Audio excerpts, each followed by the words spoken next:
My dad cried at my best friend's funeral, then disowned me for naming my baby after him. I don't why I expected anything different. I don't know what I expected when I told my dad we weren't naming our son after him. But, you're no son of mine, wasn't it? For context, I'm a junior. My father is John Sr., his father was also John, and his father. It goes back 6 generations, 6 firstborn sons with the same exact name. My baby was supposed to be John the 7th. To everyone else that might sound like a mouthful, but to my dad, it was a bloodline, a legacy, and I was supposed to carry it forward. I hated it growing up, always being Little John, or Junior, or JW. People assumed I didn't have an identity of my own. Even at the DMV, I once got assigned my dad's parking tickets. When I told him I hated the name, he said, "That name built this house." He always treated the name like it had power, like it was the reason he built a successful business. "A real man carries the name with pride," he'd say, usually when I messed up. So when my wife and I found out we were having a son, I already knew what my father expected. And at first, I considered it. I really did. But then I remembered Ryan. Ryan was my best friend from 3rd grade through college. He was the reason I didn't quit baseball in 7th grade. The reason I passed AP Calc. The reason I even had the guts to ask my wife out in the first place. He introduced us, literally shoved me into her path on campus. "He's awkward," he told her, "but he's solid." She laughed, said that was the weirdest pickup line ever, and the rest is history. Ryan passed away 3 years ago. Car accident. He was driving my wife to the doctor's office after I got stuck at work. My wife made it. He didn't. At his funeral, my dad stood up during the eulogy and said, "Ryan was the kind of young man this world needs more of." He cried harder than I did. He told me, that boy was family. So when it came time to choose our son's name, my wife and I didn't even debate. We both said it at the same time. Ryan. It felt right. I called my parents to share the news. My dad was dead silent. Then he said, "You're joking." I told him no, that we loved the name, that it honored someone who brought us together, someone we both admired, someone he once called family. He didn't say anything else that day. The next morning, he showed up at our house. No knock. Just walked in, holding a box filled with framed photos of all the Delaney, my family men. "Do you see this?" he asked, shoving them at me. "You're going to be the one who breaks this line?" I told him no, I wasn't breaking anything. I was starting something new. He scoffed. "You're doing this to spite me." That's when I lost it. I told him I hated being a junior, that I never felt like I had my own identity, that he made our family name feel more like a brand than a bond. He looked me dead in the eye and said, "Then maybe you shouldn't be part of this family." He walked out, took the photos with him. I didn't hear from him for weeks, not even when our son was born. When we sent out the announcement cards, he mailed his back, shredded, no note. I thought maybe my mom would try to smooth things over, but she said, "You know how he is." I said, "And he knows how I am." But that never mattered, did it? The worst part? I still see the old family photo hanging in his study when I visit my mom. Only now, there's a little strip of missing paper where my face used to be. He literally cut me out. My son is 6 months old now. Healthy, smiley, loves music and bath time. We have a new frame on our mantle, Ryan's old baseball cap beside our baby's first onesie, a little tribute. My dad hasn't met him, at least he hadn't. Yesterday was my birthday. I turned 32. My wife Catherine planned a small dinner with some friends. Nothing fancy, just pizza and beer in our backyard. The weather was perfect, one of those early summer evenings where the air feels like silk against your skin. I wasn't expecting much. My dad hadn't acknowledged my birthday in months, not since the whole naming fiasco. My mom sent a card with a gift card inside. No mention of dad. I figured that was it. Around 8 p.m. I heard the doorbell. Figured it was Andrew from next door coming to borrow something. He's always running out of charcoal or beer or bug spray. I opened the door and nearly fell over. My dad was standing there. He looked older somehow, thinner. His normally immaculate silver hair was a bit disheveled, and his polo shirt, always tucked in as long as I'd known him, was rumpled. He was holding a small wrapped package. I just stood there like an idiot. He cleared his throat and asked if he could come in. I stepped aside. The party got real quiet real fast. My friend Ethan, who knew the whole story, nearly choked on his beer. Catherine came over and introduced herself. She'd only met him twice before, once at our wedding, and once at Ryan's funeral. Dad nodded at her, then looked around the room. I could tell he was uncomfortable with all the people there. He asked if we could talk somewhere private. We went to my home office. He sat down in my desk chair without asking. Old habits. He always took the power position in a room. I leaned against the bookshelf and waited. He put the package on the desk between us. Neither of us touched it. He asked about work. I told him things were fine. He asked about the house. I said the roof needed fixing. Small talk. Painful small talk. The kind that fills space but says nothing. Finally, he got to the point. He told me my mom was sick. Cancer. Stage 3. They found out 2 months ago. She didn't want me to know yet. Didn't want to burden me with a new baby and all. I felt like someone had punched me in the gut. I sat down hard on the floor. My mom. The one person who always stood between me and my dad's temper. The one who taught me it was okay to be different from him. The one who snuck me comic books when dad insisted I should be reading business biographies instead. Dad said the treatments were going okay. Not great, but okay. The doctors were cautiously optimistic, whatever that meant. Then he said something that knocked me sideways. He said he was sorry, not for the disowning thing, not for cutting me out of the photo, but for not being there when Ryan was born. I corrected him. His name is Ryan, Dad. He nodded, said he knew that, said he'd like to meet his grandson someday. His voice cracked a little on the word grandson. I told him Ryan was asleep upstairs. He could see him if he wanted. Dad hesitated, then nodded. We went upstairs. Catherine was already there, checking on the baby. She gave me a look, part question, part warning. I nodded. She left us alone. Dad stood over the crib for a long time, just looking, not saying anything. Then he reached down and touched Ryan's tiny hand. The baby grabbed his finger. Dad made this sound. Not quite a laugh, not quite a sob. He said, "He looks like you did." I didn't know what to say to that. We went back downstairs. The party was winding down. People were leaving, giving us space, sensing something important was happening. Dad said he should go too. I walked him to the door. He handed me the package, told me to open it later. After he left, I unwrapped it. It was a small wooden box, hand-carved with the Delaney family crest. Inside was his father's pocket watch, the one he always said would go to John VII someday. The gold was worn smooth in places from generations of handling. There was a note, "For Ryan Delaney, from his grandfather." My hands shook as I read it. I thought that was it, a peace offering, an olive branch. But then my phone rang at midnight. It was my mom. Dad had collapsed after getting home. Heart attack. She was at the hospital. I raced over, leaving Catherine with the baby. Got there just as they were wheeling him into surgery. Mom was a mess, trying to be strong but falling apart. Her face was pale, making the dark circles under her eyes stand out even more. I held her hand and waited. The doctor came out 3 hours later. Dad was stable but critical. They'd done an emergency bypass, found major blockages. The doctor said it was good my mom called when she did. Any later, and he might not have made it. I asked when we could see him. The doctor said maybe in a few hours, once he was out of recovery. Mom and I sat in the waiting room. She told me more about her cancer. Breast cancer. Same kind her mother had. She'd been doing chemo secretly. That's why she hadn't been around much lately. That's why she'd been wearing those new scarves I'd noticed but hadn't really questioned. I felt awful. Here I was, sulking about the baby name thing while my parents were going through hell. Mom squeezed my hand, said it wasn't my fault, said Dad had forbidden her from telling me. He didn't want to worry you, she said, and he was too proud to reach out after your fight. Around 5 a.m., a nurse came to get us. Dad was awake, sort of. We went into his room. He looked small in the hospital bed, tubes everywhere, machines beeping. His eyes were closed when we walked in, but he opened them when Mom said his name. He looked at me for a long time, then he whispered something. I had to lean close to hear it. "I'm sorry, son," he said. Just that. 3 words. But from my dad, those 3 words were like moving mountains. I told him it was okay, that we'd talk more when he was better. He shook his head slightly, grabbed my wrist with surprising strength, said, "No, now." So I sat down and listened. Dad talked for almost an hour, stopping only when the nurses came in to check his vitals. His voice was weak, raspy from the breathing tube they'd just removed, but he was determined to get it all out, like he was afraid he might not get another chance. He told me about his own father, John Sr., Zrenia, and how he'd been even stricter about the family name and traditions, how my grandfather had once refused to speak to him for 3 months when he considered dropping out of college to start his construction business early. "I gave in," he said, his eyes fixed on the ceiling tiles. "I finished that degree I never used just to make him happy, and I swore I'd never be that hard on my own son." He laughed, a hollow sound that turned into a cough. Guess that didn't work out so well. I didn't know what to say. This was more personal information than my dad had shared with me in my entire life. Mom sat quietly in the corner, occasionally wiping her eyes. I wondered how much of this she already knew. Dad shifted in the bed, wincing with the effort. "When Ryan died, it hit me hard, harder than I expected." He paused, collecting himself. "That boy had everything I wanted for you. Confidence, direction. He knew who he was, without needing some family name to prop him up." I felt my throat tighten. "Then why did you freak out when we decided to name the baby after him?" Dad closed his eyes. "Because I'm a selfish old man. Because I thought the name was the only thing I had to give you that mattered." He looked at me directly then. "And because I was jealous." "Jealous? Of Ryan? Of how much you admired him? Of the bond you had?" Dad's monitor beeped as his heart rate increased. "I wanted to be that person for you, your hero, not some kid from down the street." The nurse came in then, frowning at his numbers. She told us he needed to rest, that we could come back later. Dad protested, but she was firm. Mom and I left, promising to return that afternoon. In the hospital parking lot, Mom filled in more gaps. Dad had been having heart problems for months, but refused to slow down at work. The stress of our falling out, combined with Mom's diagnosis, had pushed him to the edge. She told me he'd sit in his study some nights, staring at that family photo with my face cut out, that he'd pick up the phone to call me at least once a week, but always hung up before dialing. "He's a proud man," she said, leaning against my car. "Too proud. But he loves you. He always has." I drove Mom home and helped her inside. Their house felt different, quieter. I noticed little things I'd missed before. The med organizers on the kitchen counter, the hospital paperwork on the coffee table, the wig stand in their bedroom, evidence of their struggles hiding in plain sight, while I'd been wrapped up in my own drama. Mom insisted she was fine staying alone, said she'd call her sister Barbara to come over later. I reluctantly left, heading home to check on Catherine and the baby. My head was spinning with everything I'd learned. I felt guilty for not noticing my mom's illness, angry at my dad for hiding hiding it from me, and confused about where we went from here. When I got home, Catherine was feeding Ryan in the kitchen. She looked up expectantly when I walked in. I told her everything, about Mom's cancer,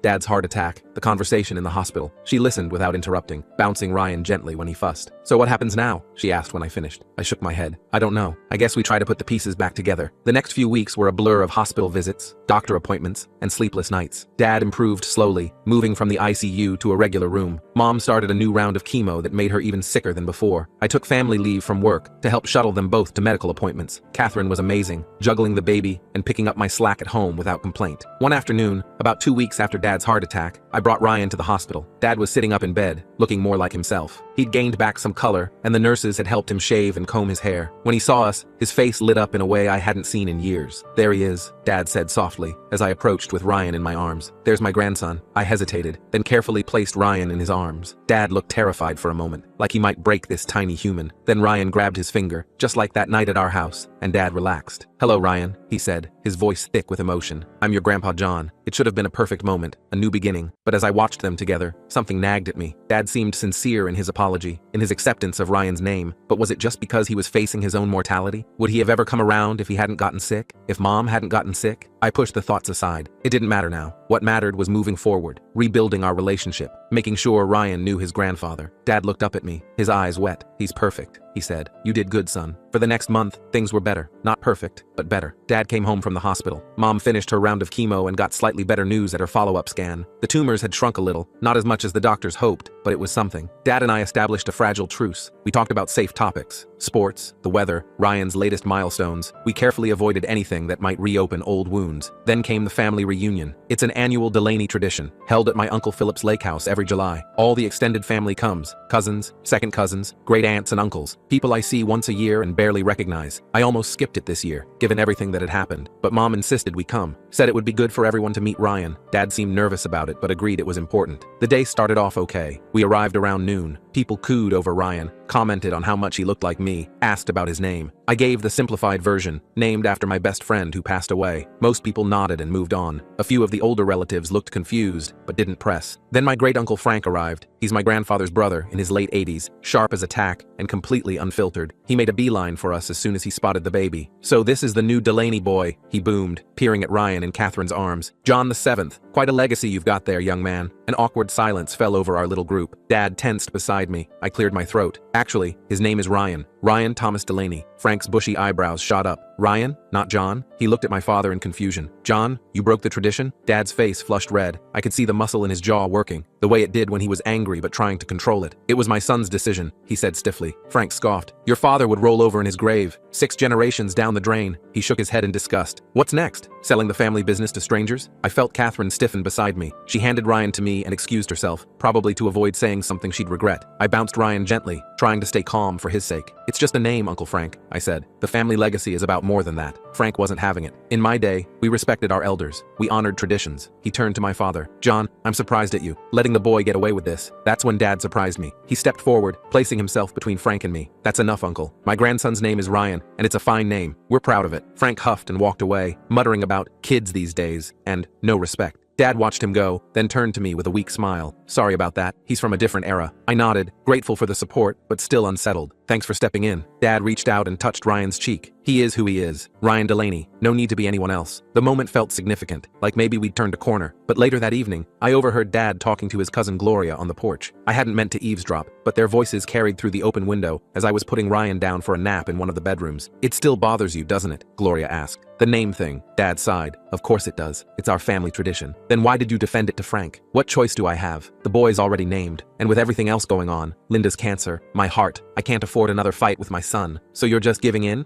For now, maybe the next one will be a John." I backed away from the window, feeling sick. So that was it. Dad hadn't really accepted Ryan's name. He was just playing along, biding his time, hoping we'd correct things with our next child. All his apologies, all his apparent acceptance, it was just a show because he was scared of dying with a rift between us. I didn't confront him that day. I didn't want to cause a scene at the reunion, but the knowledge sat like a stone in my stomach. On the drive home, Catherine noticed my mood. "What's wrong?" she asked after we'd put a sleeping Ryan in his car seat. "You've been quiet since the party." I told her what I'd overheard. Her face hardened as I spoke. Catherine had been more forgiving of my dad than I expected through this whole ordeal, but this crossed a line for her too. So he's just pretending to accept Ryan's name, waiting for us to have another boy so he can push for his precious John the whatever? Seems that way, I said, gripping the steering wheel tighter. I thought we were making progress. I thought he'd changed. Catherine stared out the window for a long time. What are you going to do? I don't know. Confront him, I guess. But with Mom sick and his heart, I trailed off, conflicted. You can't keep walking on eggshells forever, she said softly. At some point, you have to decide what kind of relationship you want with him, and what kind of relationship you want him to have with Ryan. She was right, of course, but I didn't know how to have that conversation without blowing up everything we'd rebuilt over the past month. So I put it off. One day turned into two, then a week. I made excuses not to visit. Said Ryan had a cold. Said I was swamped at work. Mom called a few times, worried. I assured her everything was fine. Then Dad showed up at our house unannounced. It was a Saturday morning. Catherine had taken Ryan to a mommy and me swim class. I was catching up on work emails when the doorbell rang. Dad stood on the porch, holding a large paper bag from the hardware store. Thought I'd help you fix that roof, he said, nodding toward the water stain on our ceiling that I'd mentioned months ago. If you want. I hesitated, then stepped aside to let him in. We worked in near silence for the next few hours, patching the small leak in the attic and replacing some damaged shingles. It was familiar territory for us. Dad had taught me basic home repairs from the time I was old enough to hold a hammer. Working with our hands had always been easier than talking. But as we were cleaning up, I knew I couldn't put it off any longer. I had to confront him about what I'd overheard. We were sitting on the back deck, drinking water after the hot work in the attic. I took a deep breath. Dad, I need to ask you something. He looked up, wary. What's that? At the reunion, I overheard you talking to Gloria about Ryan's name. I watched his face carefully. You told her it still bothers you, that maybe the next one will be a John. Dad's expression shifted from surprise to guilt to defensiveness in rapid succession. He set his water glass down with a thud. You were eavesdropping on a private conversation? That's not the point, Dad. The point is, you've been lying to me, pretending to accept Ryan's name when you really haven't. Dad stood up, pacing the small deck. What do you want from me? You want me to be happy that you threw away 6 generations of family tradition? You want me to not care at all? I want you to be honest. If you still have a problem with his name, say so. Don't pretend everything's fine when it isn't. Fine. I'm not happy about it. I think you made a mistake. Dad's voice rose. But I'm trying, damn it. I'm trying to accept it because I don't want to lose you. Is that honest enough for you? I stood too, matching his anger. And what about that comment about the next one? Are you just waiting for us to have another boy so you can pressure us into naming him John? Dad's face flushed. It was just a comment. A hope, maybe. Well, get it out of your head. We're not naming any future children John either. That tradition ends with me. The words hung in the air between us. Dad looked like I'd slapped him. He grabbed his tools without another word and headed for the door. I followed him. So that's it? You're just going to walk out again? He stopped, hand on the doorknob. What do you want me to say? You've made your decision. You've made it very clear what you think of our family traditions, of everything I tried to give you. Give me? Dad, you forced that name on me. You never once asked if I wanted it. It was an honor, he shouted, turning to face me. An honor you rejected. It was a burden, a chain, something that never let me be my own person. We were both yelling now, years of resentment bubbling to the surface. Dad's face was red, and I worried briefly about his heart, but I couldn't stop. Not now. You know what? I'm glad Ryan has his own name. I'm glad he won't grow up feeling like he's just a copy of someone else, like his only value is in carrying on some outdated tradition. Dad went very still. When he spoke again, his voice was low and dangerous. You think that's all the name meant? Some outdated tradition? That name connected you to your ancestors, to men who built something from nothing, who survived wars and depressions and still managed to provide for their families. Men you should be proud to be associated with. I can be proud of them without sharing their name. I can honor the family without being John the 7th. Dad shook his head, a look of profound disappointment on his face. You just don't get it, and you never will. He opened the door. Tell Catherine and the baby goodbye for me. Dad, wait, but he was already gone, the door slamming behind him. I stood there, shaking with anger and frustration. This was exactly what I'd been trying to avoid. Another blow-up, another rift, and now what? Were we back to square one? Would he cut me out of his life again,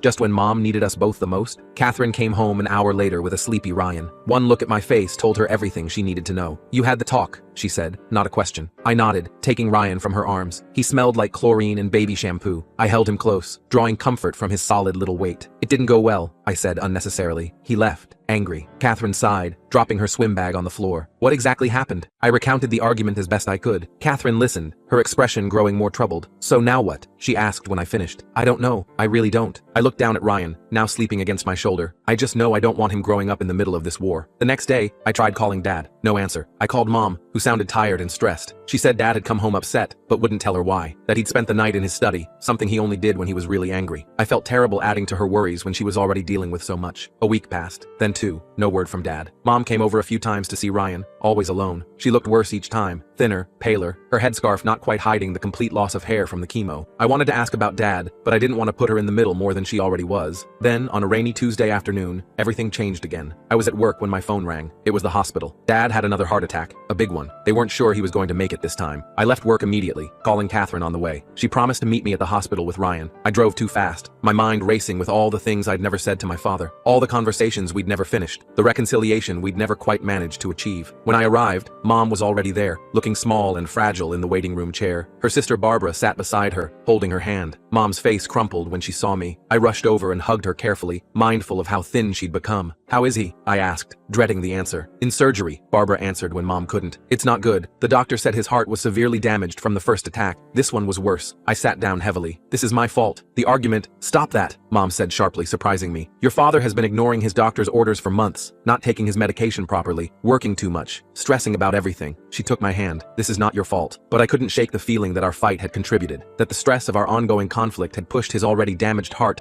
past its breaking point. We sat in silence, waiting for news. Catherine arrived with Ryan, who provided a brief distraction with his baby babble and curious eyes. But as the hours stretched on with no word, the tension in the room became unbearable. Finally, around 8 p.m., the surgeon appeared, still in his scrubs. His face told us everything before he even spoke. Dad had died on the operating table. They'd tried everything, but his heart was too damaged. He was gone. The next few days passed in a blur of funeral arrangements, phone calls to relatives, and moments of crushing grief that would hit me out of nowhere. I kept thinking about our last conversation, how we'd parted in anger, how I'd never get to make it right now, never get to find that middle ground we both could live with. The funeral was held at the same church where Ryan's had been 3 years earlier. The irony wasn't lost on me. The same pews, the same hymns, many of the same people. Only this time, it was my father in the casket. And this time, I was the one giving the eulogy. I stood at the podium, looking out at the sea of faces, family, friends, employees from Dad's construction company. I had prepared remarks, carefully written and edited, but as I started to speak, I found myself setting the paper aside. "My father was John Delaney VI," I began. He was proud of that name, proud of the legacy it represented, and for a long time,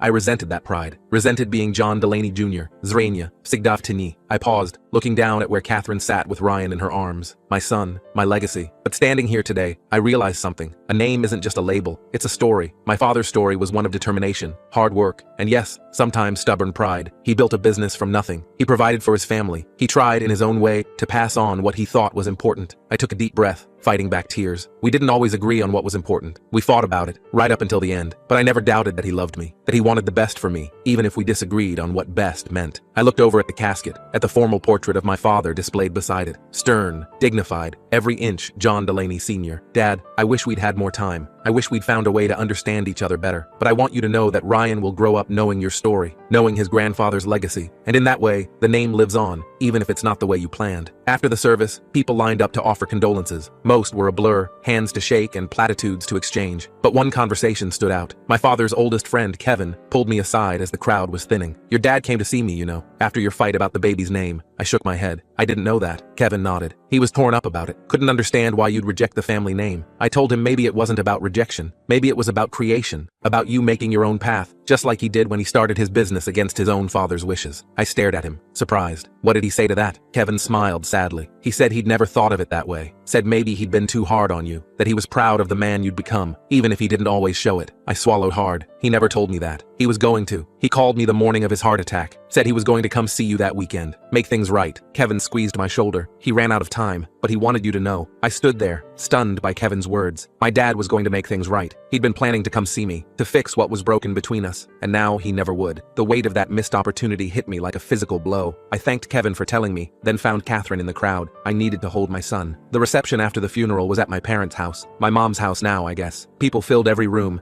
eating casseroles and telling stories about my dad. I moved through the crowd in a daze, accepting condolences and nodding at memories I half remembered. Ryan got fussy around all the people, so Catherine took him upstairs for a nap in my old bedroom. I found myself drifting toward Dad's study. The door was closed, as it always had been when I was growing up. A clear boundary. Do not enter without permission. I hesitated, then turned the knob. The room smelled like him. Leather and that Old Spice aftershave he'd used since forever. His desk was neat as always, papers stacked in precise piles. The family photo still hung on the wall, my face still cut out. I walked over and took it down, running my finger along the jagged edge where I used to be. That's when I noticed the drawer of his desk was slightly open. I pulled it open further and froze. Inside was a new family photo. Me, Catherine, and Ryan at the hospital the day he was born. It was framed and ready to hang. Next to it was a small card in Dad's handwriting. From my office, my complete family. My legs gave out and I sank into his chair. He'd bought a new photo. He was going to put it up, replace the one he'd damaged in anger. Another sign he'd been ready to make amends. Mom found me there 20 minutes later, still sitting in Dad's chair, holding the photo. She didn't seem surprised to see me there, or to see what I'd found. He ordered that the day after he met Ryan at the hospital, she said, leaning against the doorframe. Said he was going to put it up as soon as he figured out how to apologize properly. Why didn't he just tell me? I asked, my voice cracking. Why did we have to fight about it again? Mom sighed and came into the room, perching on the edge of the desk. Your father wasn't good with words, especially when it came to admitting he was wrong. She picked up a paperweight from his desk, turning it over in her hands. He was working up to it, in his own way, at his own pace. But we ran out of time, I said. Yes, she said simply. We did. After the reception, when everyone had finally gone home, I helped Mom clean up. She insisted on sending leftovers with us, packing enough food to last a week. As we were leaving, she handed me a sealed envelope. Your father left this in the safe, she said. It has your name on it. I took it, feeling the weight of the thick paper. What is it? I don't know. I didn't open it. She touched my arm. Read it when you're ready. I nodded and put it in my pocket. I wasn't ready yet. Not with the funeral so fresh, the grief still so raw. I took my family home, put my sleeping son in his crib, and collapsed into bed beside Catherine without even changing out of my suit. The next morning, I called in to work and told them I needed another week. My boss was understanding. I'd barely taken any time off when Ryan was born, and now with Dad's death, he told me to take all the time I needed. I spent the day in a fog, going through motions, changing diapers, heating bottles, staring at walls. The envelope from Dad sat on my nightstand, unopened. That night, after Catherine and Ryan were asleep, I finally picked it up. I took it downstairs to the kitchen table, poured myself a whiskey, Dad's favorite, the irony not lost on me, and broke the seal. Inside was a letter and some legal documents. I unfolded the letter first. Son, it began in Dad's precise handwriting. If you're reading this, I'm gone. I've updated this letter every year since you were born, but this version is new. I wrote it the day after I met Ryan. I took a deep breath and kept reading. I owe you an apology. Several, actually. I've been stubborn about the name. Unreasonable. Your grandfather was the same way with me, and I swore I'd never put that pressure on my own son. Yet here we are. I had to stop reading for a minute. Dad admitting he was wrong, in writing, this was unprecedented. The truth is, I was hurt, not just because you broke tradition, but because you chose to honor Ryan instead of me. I was jealous of a dead man. How pathetic is that? But seeing you with your son, seeing how you look at him, I remember looking at you that same way, with that same pride, and I realized something. The name doesn't matter. What matters is the love, the connection. I lost sight of that. I wiped my eyes and turned the page. The enclosed documents transfer ownership of Delaney Construction to you. It's always been yours, but now it's official. Do with it what you will. Change the name if you want. Sell it. Keep it. It's your choice, your future. I trust you to make the right decisions, whatever they may be. The last paragraph hit me hardest. I'm proud of you, son. Not because you're John Delaney Jr.,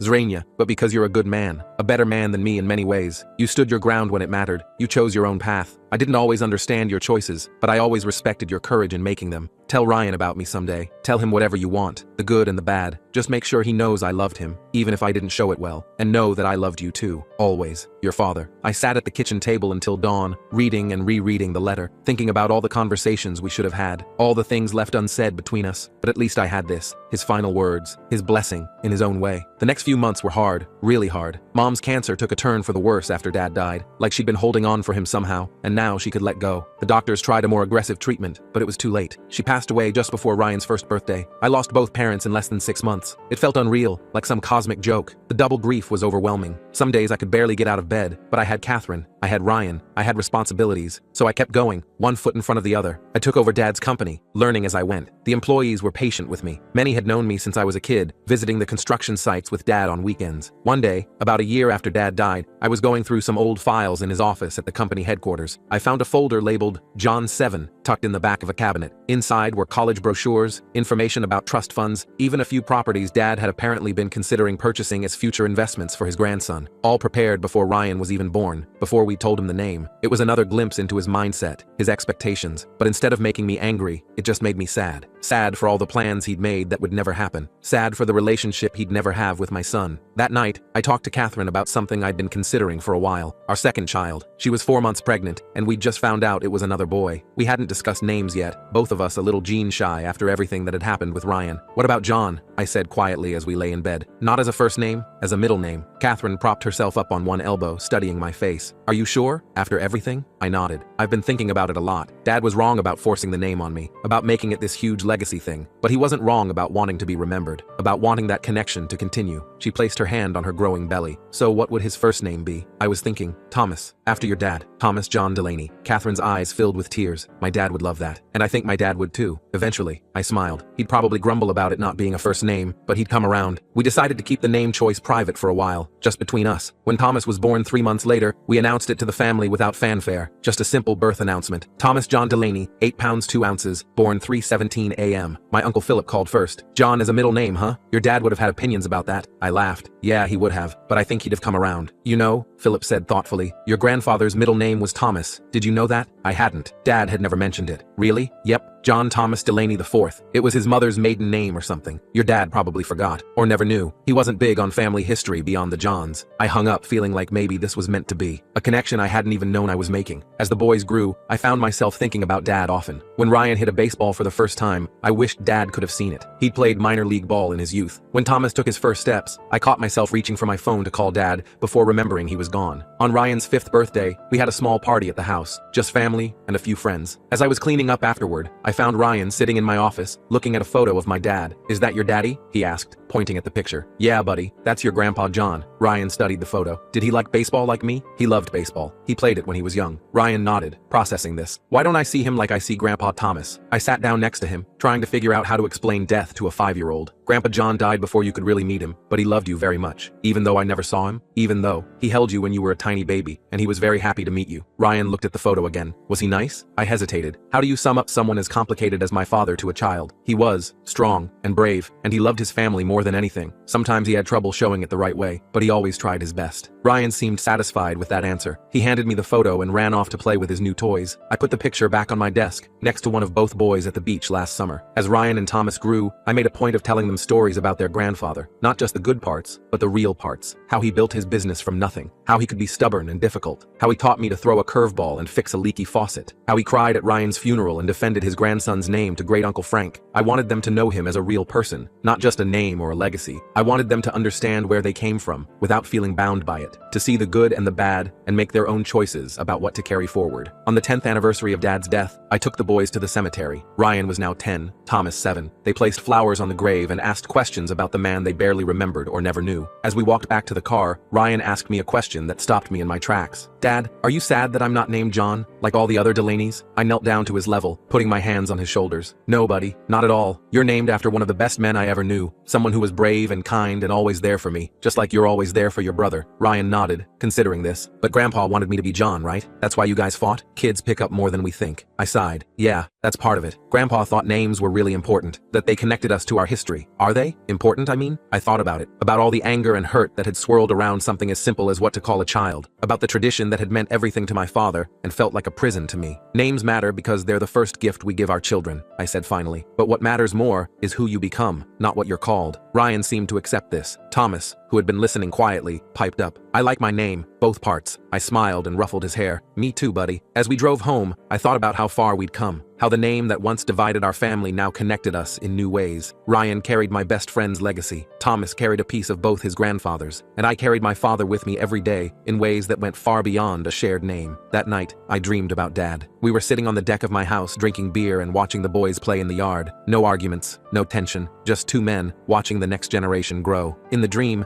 Dad looked at me and said, "You did good, son." Just that. Simple words that meant everything. I woke up with tears on my face but a sense of peace in my heart. The rift that had seemed so insurmountable had healed over time. Not perfectly. There would always be scars, always be regrets about words spoken in anger and reconciliations that came too late. But the love remained. The connection remained. And in the end, that was the real legacy. Not a name passed down through generations, but the love that flowed between them. The stories we tell, the memories we keep, the ways we honor those who came before while still forging our own paths forward. Ryan and Thomas would grow up knowing where they came from, knowing their grandfather's strengths and flaws, knowing they were free to choose their own paths, make their own mistakes, create their own legacies. And somewhere, I like to think, Dad was watching. Maybe not entirely approving of every choice, but proud nonetheless. Proud of the family that continued, even if not exactly as he'd planned. That was enough. It had to be.